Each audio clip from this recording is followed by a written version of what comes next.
Olá, mais uma vez nós estamos aqui para apresentar o programa Do Jeito do Jonas, um programa que é feito do seu jeito, do nosso jeito, mas é do jeito do Jonas.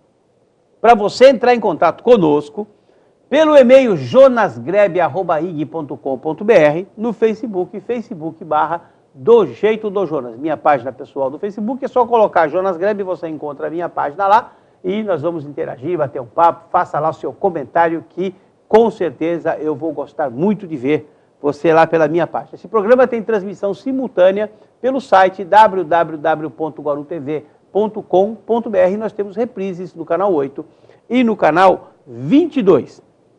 Para me ajudar a fazer esse programa hoje, eu convidei esse jovem e brilhante advogado aqui de Vicente de Carvalho, do Guarujá, o doutor Rodrigo Barbosa. Como é que vão as coisas? Boa noite, doutor. Sossegado? Tranquilo, Jonas. Mais uma vez é um prazer enorme estar aqui discutindo os assuntos pertinentes da nossa sociedade e do dia a dia. Doutor, eu não por acaso convidei um advogado para estar aqui hoje, porque eu fiquei muito triste ontem com o desenrolar do julgamento dos embargos infringentes do pessoal do Mensalão lá no Supremo Tribunal Federal. Independente de resultado, até porque eu aprendi como operador do direito que decisão da justiça não se discute, se acata, mas pela forma como foi feita, principalmente por essa mudança que houve na corte, com o afastamento, se eu não me engano, do Celso Mello, né, e do Aires Brito, e com a entrada do Teori Zavascki e do Barroso,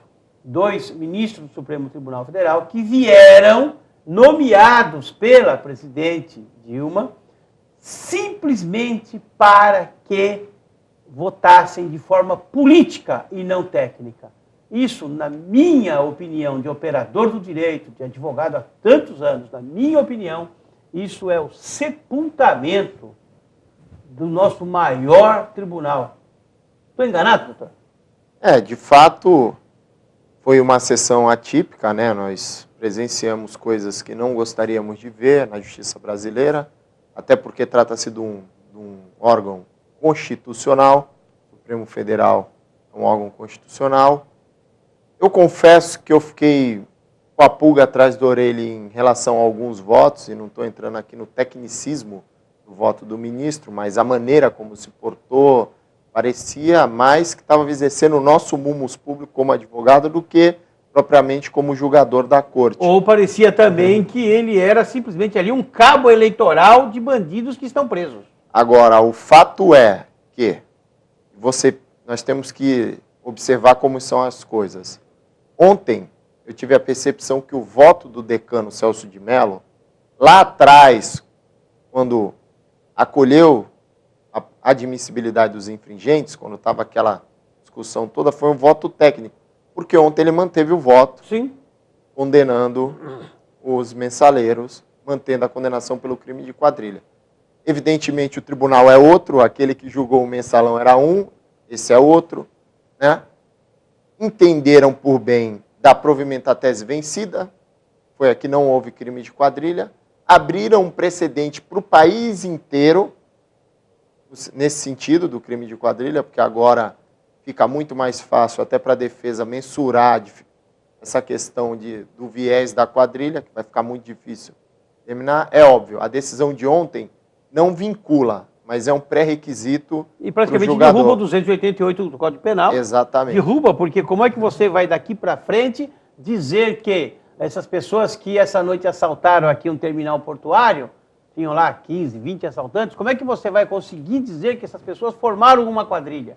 Porque pelo que essas pessoas ontem no Supremo Tribunal Federal decidiram, cada um tem uma intenção e dentro da sua cabeça, intrinsecamente, cada um pensa de um jeito, então eles não podem se dizer que eles todos estavam com o mesmo viés intuito, delitivo. com o mesmo viés delitivo. Então, realmente é um absurdo. Eu fiquei muito triste pela forma como foi conduzido. Poderia até terem sido absolvidos na questão de formação de quadrilha, mas de uma forma técnica. E não foi feito assim. Desde a nomeação desses ministros para o Supremo Tribunal Federal, já se imaginava que a ideia era essa, porque agora, como disse ontem o ministro Joaquim Barbosa, que isso é só o começo. Fez um alerta à nação dizendo que é só o começo, porque agora eles já estão pleiteando entrar com uma revisão criminal, ok? e nessa revisão criminal buscar a absolvição, porque agora eles são maioria. E nós vivemos hoje um momento de tensão em todo o país, milhares e milhares de homicídios, foram mais de 58 mil homicídios em 2013 no Brasil, mais de 110 mil mortes violentas no Brasil o ano passado. Nós temos tido roubos por tudo quanto é lugar. A Baixada Santista teve um aumento de 94% nos roubos em janeiro de 2014, se comparados a janeiro de 2013. E agora você tem um Supremo Tribunal Federal que diz, olha, pode cometer crime à vontade, que chega aqui, ó, se for partidário, nós livramos todo mundo. Isso não pode acontecer. Sabe, é uma coisa estarrecedora. Quer dizer, o camarada está preso por uma condenação, aí eles vêm num julgamento político, porque foram colocados lá pelo partido dessas pessoas, e desmoralizam o Supremo Tribunal Federal. Quem é que mais vai confiar na justiça daqui para frente, doutor? Já existe essa dificuldade, né? Porque é enraizado na cultura do brasileiro. Que ninguém vai preso. Que ninguém vai preso, principalmente essas pessoas que têm uma condição melhor financeiramente falando e intelectualmente falando. É uma pena, não vou entrar, mais uma vez repito aqui, não vou entrar no tecnicismo do voto. Eu assisti o julgamento, até porque eu estava estudando, elaborando uma peça, umas coisas do escritório, assisti boa parte do julgamento, assisti na íntegra o voto do ministro Fux, que foi pela mantença da condenação, um voto técnico, que é o relator dos embargos, foi um voto extremamente técnico. Agora, cabe à sociedade julgá-los da maneira que lhe é apraz, na urna, esse ano tem eleição, julgá-los os companheiros e julgar na urna, porque, de fato, passou uma sensação de impunidade muito grande para nós, enquanto brasileiros, enquanto trabalhadores honestos, pagadores de impostos. Mais uma vez, eu repito, não estou discutindo o voto, estou discutindo a forma, porque existem maneiras e maneiras, é o que você falou. O resultado é isso. É possível, tem que estar lá, vai publicar, não se discute mais. Mas não como foi feito. Mas não a maneira como foi conduzido. Desmoralizando a Suprema Corte do Brasil. Ora, o Toffoli discutiu com o presidente da casa porque estava chamando a atenção de um ministro, porque o voto dele estava sendo eminentemente político. E não técnico. E não técnico. Ele tem essa prerrogativa enquanto presidente. Claro. E, aliás, ele tem essa prerrogativa no Estado Democrático de Direito. Sim. Parece até que é um jogo de comadre. É isso que parece. E é muito ruim isso para a democracia, para o país. Celso Mello... Meia dúzia de bandidos, a essa hora estão rindo da nação. Claro. Celso Mello, que é o mais antigo da corte, o decano da corte, ontem, depois do julgamento, ele falou, isso está em todos os canais de televisão, num tom de desabafo, ele disse, abre aspas para o ministro Celso Mello, quadrilha poderosa, visceralmente criminosa, se apoderou do governo. Minha gente... Como é que nós podemos pedir segurança pública na nossa rua? Como é que nós podemos pedir segurança pública para o nosso filho ir e voltar na escola? Como é que nós podemos pedir segurança pública se nós temos uma quadrilha poderosa, visceralmente criminosa, que se apoderou do governo? Palavras do ministro Celso Mello, do Supremo Tribunal Federal. É muito triste o que estão fazendo com o nosso Brasil. Montaram ali uma grande quadrilha, no final acabaram sendo descobertos, alguns estão presos. Não sei se o senhor sabe, doutor, o diretor do presídio da Papuda pediu demissão. Pediu demissão porque ele pediu que o Delúbio Soares cortasse a barba, porque não tem preso com barba, só ele lá. E houve uma ingerência política, uma pressão para que ele pedisse demissão. Já houve feijoada dentro da cadeia, com os presos do Mensalão. Os outros presos denunciaram, ficaram revoltados. A qualquer momento pode explodir a cadeia pelos benefícios que ele tem. Tem um carro da CUT que fica guardado lá dentro, porque um dos condenados do Mensalão, o Delúbio Soares, ele mesmo, trabalhando na CUT, e o carro da CUT vai buscá-lo e vai levar, e o carro da CUT fica lá dentro. Para quem não sabe, a CUT vive de dinheiro público. São repasses do governo federal para os sindicatos. Quer dizer, está tudo na mão dos bandidos. Está tudo na mão dos bandidos. Gente, o que nós vamos oferecer para os nossos filhos, para os nossos netos no futuro? E olha, uma outra novidade, ontem a Justiça Federal aceitou denúncia contra 18 acusados daquele esquema do Porto Seguro, se lembra? Então, desses 18, 15 são ligados ao governo. Lula, Dilma. Lembra da nossa Rosemary Noronha, que viajava com o presidente da República na cabine pessoal dele, lá, passava a noite lá, aquela coisa toda que foi, né? Ela é uma das denunciadas. O Paulo Vieira, o Rubens Carlos Vieira, os dois irmãos que comandavam o esquema de corrupção da Petrobras. Mas 18 ligados a esse governo foram denunciados ontem pela Polícia Federal. É isso que nós queremos para o nosso país? Vou repetir, Celso Mello, ministro mais antigo, decano do Supremo Tribunal Federal, que ontem disse, abre aspas para o ministro, quadrilha poderosa, visceralmente criminosa, se apoderou do governo. Falar o que mais, doutor? Não tenho o que falar, agora é tocar a vida para frente, é o que já repetimos aqui inúmeras vezes, cabe a gente, a nós, enquanto cidadãos, olhar bem, prestar atenção na hora de votar, escolher melhor. Eu sei que é difícil, porque a posição de eleitor é muito difícil, Jonas. Porque você acredita, confia e chega na hora tem uma decepção. E o povo não sabe a ficha criminal que tem essas pessoas. Agora, né? Evidentemente que tem que ser feita alguma coisa e nossa arma ainda é o voto.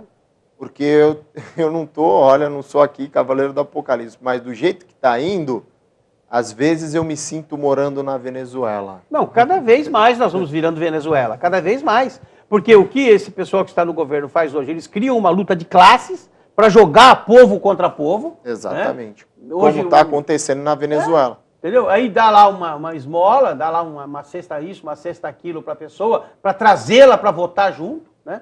A população, todo mundo hoje tem um computador na mão, mas não vai lá pesquisar. Vai lá no Google, põe lá Dilma Rousseff, vê a ficha dela antes de votar. Vai lá, põe lá Geraldo Alckmin, vê a ficha dele antes de votar. Né? Qualquer um que for candidato, vai lá no Google, é o José da Esquina, é o candidato. Vai lá no Google, coloca lá José da Esquina, vê a ficha dele. Vê o que esse cara fez, vê por que ele foi preso, vê o que ele roubou, o que ele deixou de roubar, se ele é honesto, se ele é desonesto. Ninguém faz isso. Porque se for lá e colocar o nome e ver a ficha criminal, muitos dos que estão no governo hoje não estariam. Verdade. Muitos não estariam. Então tem lá o Alckmin, tem lá o Fernando Henrique, tem lá o Cabral do Rio de Janeiro, tem lá Dilma Rousseff, tá? Pega um por um, você vai, eu vou votar nesse aqui. Antes de votar, vai no Google, bota o nome dele lá e vê o que ele fez.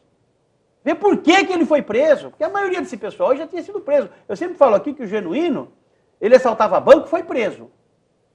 Aí veio a anistia, ele ficou 7 anos e alguns meses no Carandiru, prisão comum.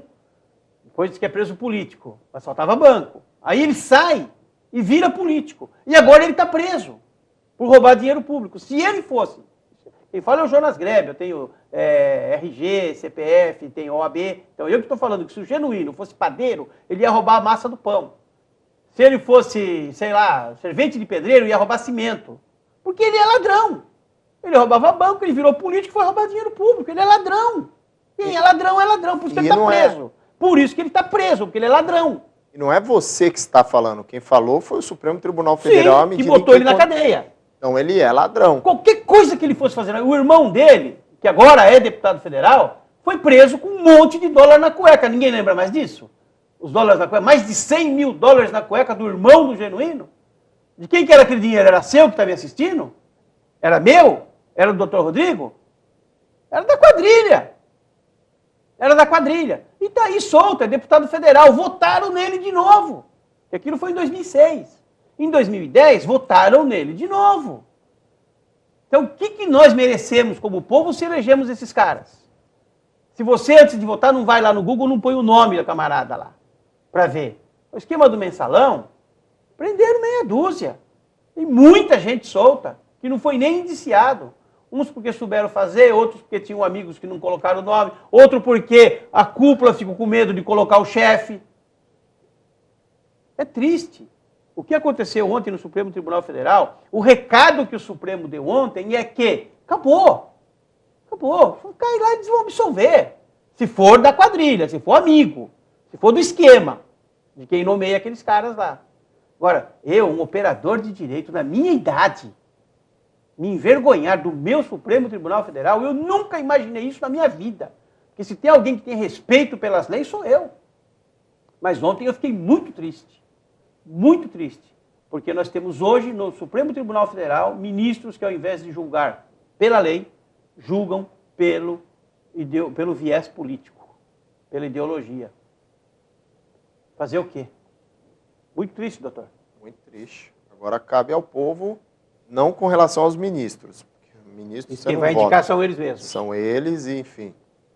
Cabe ao povo agora cuidar na parte eleitoral. Esse ano tem eleição, tem que olhar bem no Estado, tem que olhar bem no Brasil, para ver o que é melhor para nós. Porque quando escolher o candidato, vai no Google, né, doutor? Vê quem é o cara. Porque nós estamos escolhendo um caminho difícil de voltar, viu, Jonas? Difícil. Menos educação, menos saúde, cada vez piorando mais. Com tudo. E o caos só interessa a quem comanda. Isso. Porque quem comanda tem a ferramenta necessária para escravizar o povo com um discurso de libertação. É o que eu estou assistindo aí.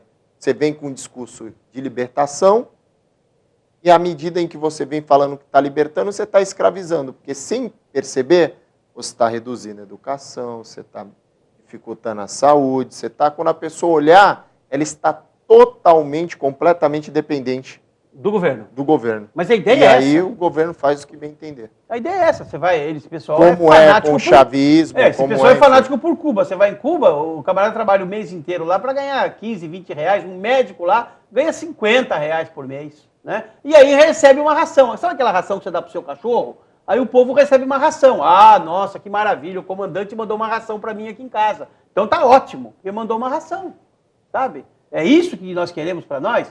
Vê o pé de guerra que está a Venezuela com essa luta de classes criada pelo chavismo? É isso que nós queremos para nós? E pessoas morrem, né, por causa de uma irresponsabilidade política. Na Venezuela, que esse nosso governo é fanático pelo governo venezuelano, a Venezuela está torturando, está prendendo a oposição e torturando. Quer dizer, eles falam tanto de comissão da verdade, porque teve tortura aqui, mas quando o comandante lá de Cuba exterminou perto de 1 milhão de cubanos, para quem não sabe, também, olha, o Google serve para isso também, tem bons escritores com as obras colocadas lá no Google. Para quem não sabe, 130 mil homossexuais foram exterminados em Cuba pelo Fidel Castro. E tem homossexual brasileiro que gosta do Fidel Castro, que é fanático, fala, porque o socialismo de Cuba...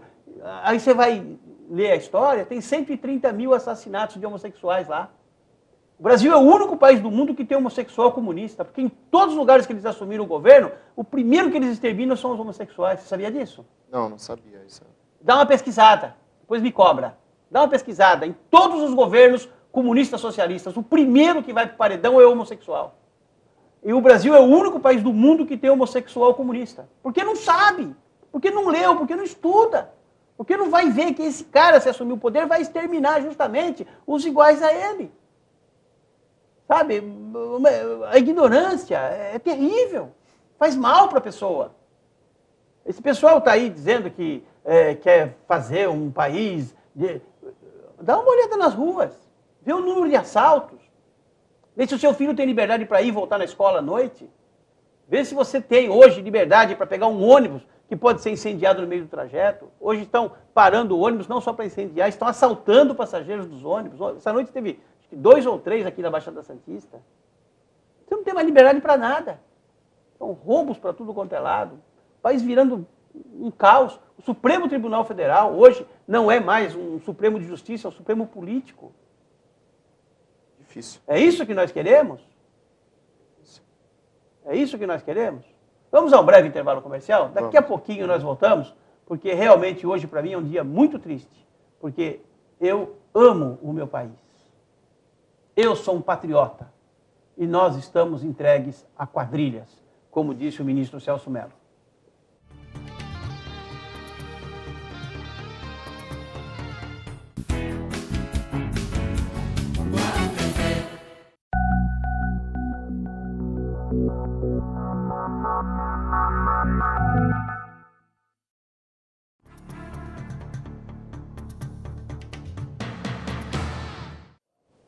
Mais uma vez estamos aqui para apresentar o segundo bloco do programa Do Jeito do Jonas. Para você entrar em contato conosco pelo e-mail jonasgrebe@ig.com.br e no Facebook, facebook.com/Do Jeito do Jonas. Minha página pessoal, é só você entrar no Facebook e colocar lá Jonas Grebe no ícone de busca que você vai encontrar e vai bater o seu papo, fazer seu comentário, vai ser muito gostoso receber você lá.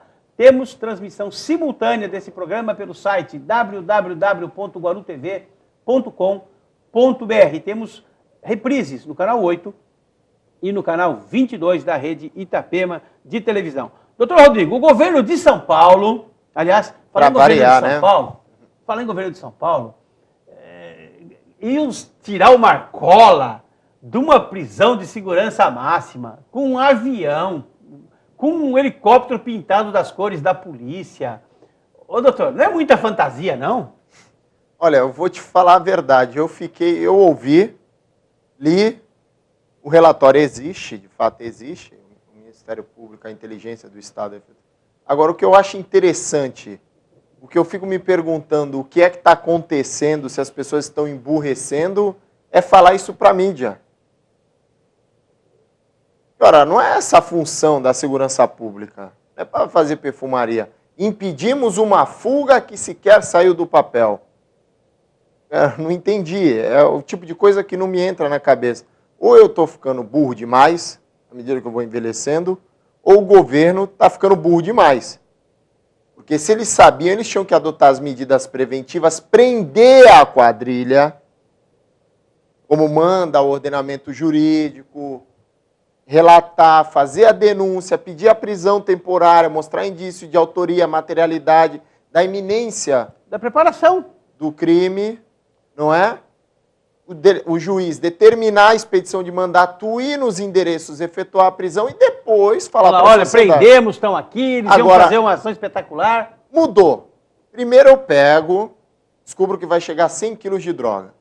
Aí eu vou para a TV e falo assim, olha só, descobri que vai chegar a 100 quilos de droga. Não vai chegar mais porque eu descobri. Porque eu descobri tudo. Agora eu vou pedir para prender eles, viu? O traficante, o Rodrigo, o Jonas, o Joãozinho. Agora vocês podem se preparar que vão ser presos. O cara vai fugir, pô. Então, eu não sei, cada vez parece até que é uma questão meramente política, porque estamos em ano eleitoral, estão querendo aparecer. Porque não tem outro sentido. Pior do que isso é ouvir o governador falar que vai reforçar a segurança num presídio de segurança máxima. Então não era máxima. Então não era máxima. Se vai não dá pra... a segurança num presídio de segurança máxima, então máxima não dá para melhorar nada, é máxima. É máxima, não tem para onde ir. Então quer dizer, cabe a nós, é o que eu falei no primeiro bloco, refletir a respeito das eleições que estão se avizinhando. Eu achei uma fantasia como os camaradas chegar e falar assim, ó, ontem ia ter um assalto no Banco do Brasil, mas eu mentalizei e o assalto não aconteceu, porque eu sou um mentalizador, eu tenho uma força na mente que eu mentalizei, os assaltantes não foram lá assaltar. Prova que ia ter o assalto lá. Eu não digo que não estavam acontecendo tratativas, enfim, porque o bandido... Eles vivem disso. Eles vivem disso, e a quadrilha já mostrou que tem um potencial muito forte, tanto financeiramente quanto de organização. Agora, quem está errado aí é o Estado fazer essa papagaiada. Já botaram aquele copiloto que foi preso, que trabalhava lá para o Zezé Perrella, para o filho do Zezé Perrella. Então, já colocaram lá um cara em Campo de Marte da aula de aviação, dizendo que ele ia pilotar o avião. Uma coisa muito fantasiosa, doutor. Não, pode até ter relação com a verdade dos fatos. Eu não vou dizer aqui que o governo ou a inteligência esteja mentindo. O que eu acho extremamente estranho, e desculpe o senhor, a senhora que está assistindo até a risada, é que antes de prender eles avisam, né? Olha, nós sabemos que você não podia. Estou de olho no senhor. Estamos de olho. Estamos pedindo e vamos tomar as providências. Aí isso é brincadeira. O governador Geraldo Alckmin separou 35 milhões de reais. Ele está comprando meia dúzia de 4 ou 5, meia dúzia de caminhões, caminhão-tanque, não é tanque de água, tanque de guerra, né? Caminhão-tanque de guerra, que são blindados para coibir protestos durante a Copa do Mundo, e esses caminhões possuem um jato d'água capaz de dispersar agrupamentos de até 1.000 pessoas. Imagina a força dessa água, né?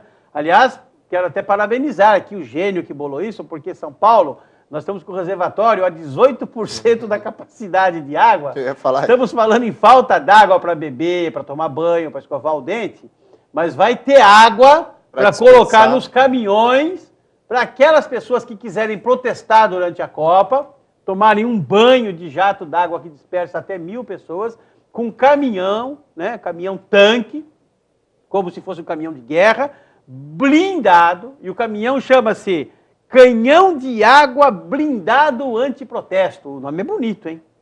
Tá? Então, se você está pensando em protestar contra a Copa do Mundo, vá. Se for moça, né, vai de maiô. Se for homem, vai com short de banho. Porque na hora que vocês reunirem para o protesto, o governador vai mandar um caminhão blindado antiprotesto com jato d'água. Doutor, me poupa.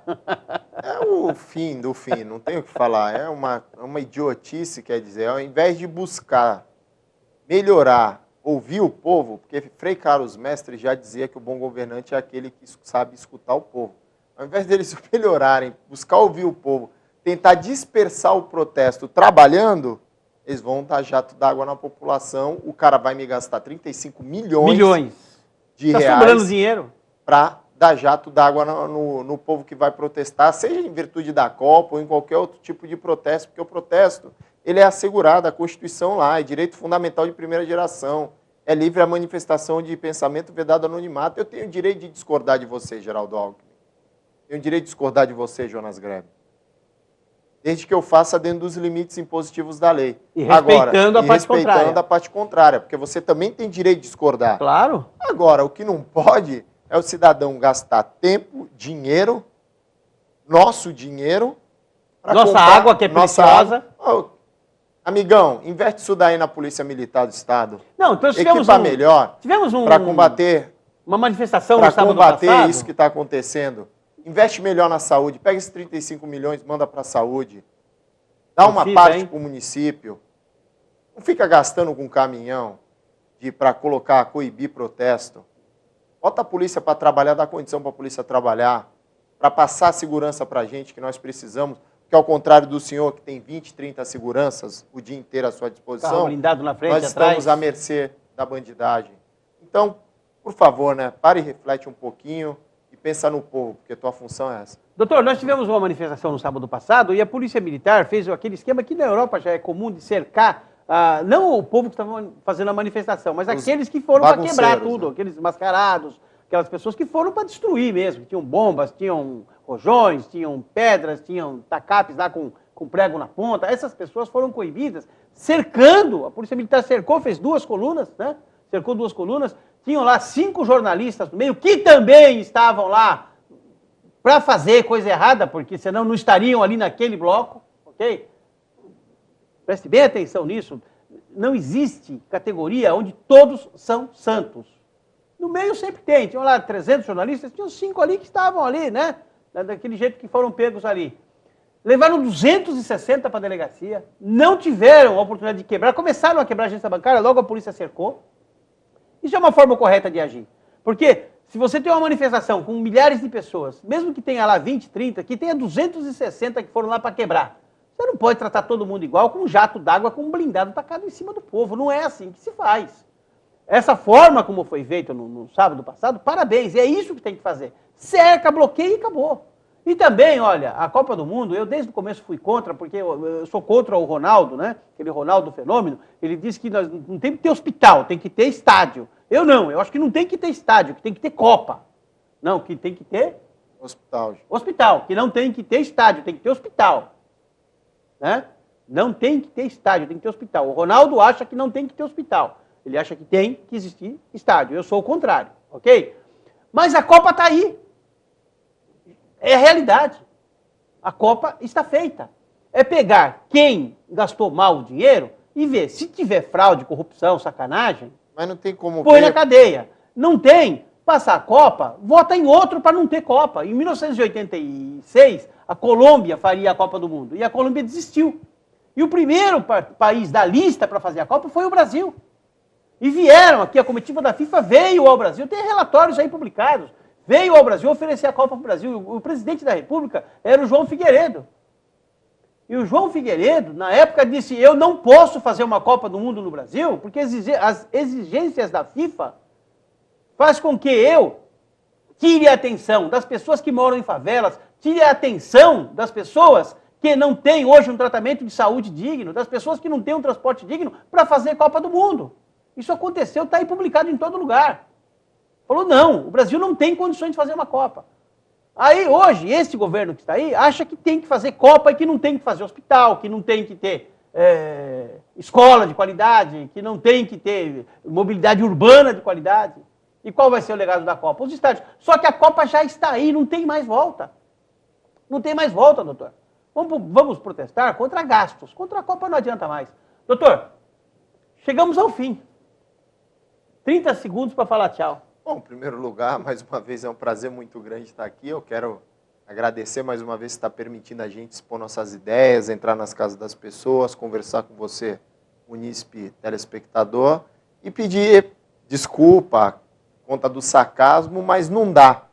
Gente que vive o dia a dia, que trabalha, que pensa, que raciocina, que vive o dia a dia, que escuta, que lê, está batendo desespero já, porque tem coisas que a mídia floreia demais, o governo faz como foi esse caso do PCC, cara. Primeira vez, eu acho que no mundo, se você procurar, é o primeiro lugar que o Estado fala o que está acontecendo, mostra, demonstra, vai para a imprensa e depois fala assim, olha, agora nós vamos tomar providência. Então não tem o risco de dar certo, infelizmente. Cabe a nós, enquanto eleitores, cidadãos e trabalhadores, escolher melhor na próxima eleição, que aí se avizinha. É isso aí. Foi uma honra, mais uma vez, estar aqui apresentando esse programa que é feito com muito carinho para você que nos acompanha. E que Deus te abençoe e te guarde, que faça resplandecer o seu rosto sobre ti e te dê a paz.